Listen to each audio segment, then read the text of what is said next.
अभ्यास 84। श्रीमान, उद्योग और व्यापार के मामले में भारतवर्ष में बहुत समय से बराबर एक असंतुलन चला आ रहा था और देश में इस बात की आवश्यकता अनुभव की जा रही थी कि देश की जो आर्थिक गतिविधि है उसको यदि इसी प्रकार चलने दिया जाए तो देश में उद्योग की प्रगति बिल्कुल रुक जाएगी और इस प्रकार के उद्योगों की प्रगति के बारे में बहुत से आर्थिक समीक्षकों तथा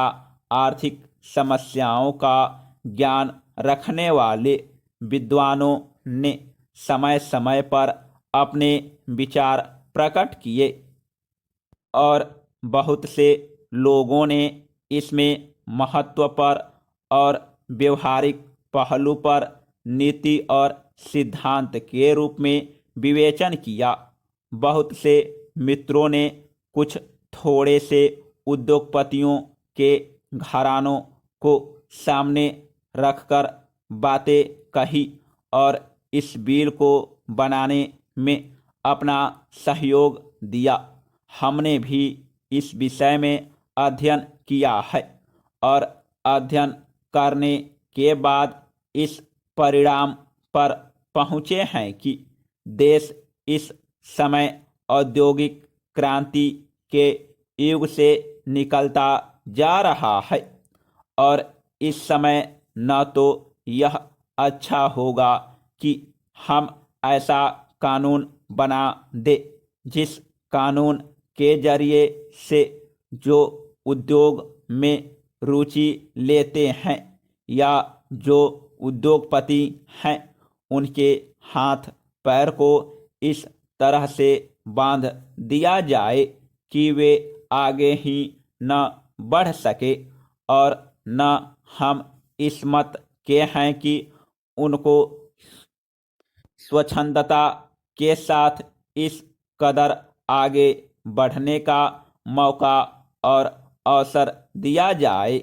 जिससे कि देश की जितनी आर्थिक स्थिरता है वह सारी की सारी नष्ट हो जाए। हमने इन दोनों के बीच का मध्यम मार्ग चुना है। Paragraph change. श्रीमान, इसके पहले इस सदन के और लोकसभा के कुछ माननीय सदस्यों ने किन्हीं एक दो उद्योगपतियों के विषय में विवेचना की थी और उसके परिणाम स्वरूप एक कमीशन का निर्माण हुआ था। उस कमीशन ने अपनी रिपोर्ट देते समय यह बताया था कि देश की प्रगति में और औद्योगिक क्षेत्र की प्रगति में जो एक विशाल अवसर मिलने का संयोग हुआ है उसका केवल थोड़े से उद्योगपतियों के घराने को श्रेय है जिनके कारण उद्योग में भारतवर्ष आगे चला जा रहा है और कमीशन ने इस बात को स्वीकार करते हुए भी आगे यह बात बतलाई है कि देश में जो इस प्रकार के उद्योग की प्रगति चल रही है उसमें दो प्रकार की विचारधाराएं चल रही हैं। एक प्रकार की जिन लोगों के पास अधिक धन है वे ही सारे औद्योगिक क्षेत्र पर अपना कब्जा कर बैठे। इसी प्रकार से दूसरे प्रकार की जो मानसिकता देश में साधारणतः चल रही थी कि यहाँ का जो उपभोक्ता है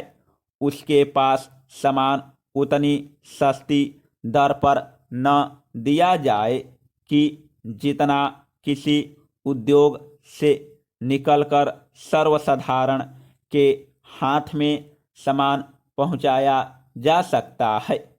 बल्कि उनके उद्योग की जो मनोवृत्ति थी वह मनोवृत्ति एकाधिकार की थी। उस एकाधिकार को अगर आगे भी इसी तरह से रखा गया तो निश्चित रूप से यह उद्योग सर्वसाधारण के लिए नहीं होगा और उसके साथ साथ देश के तमाम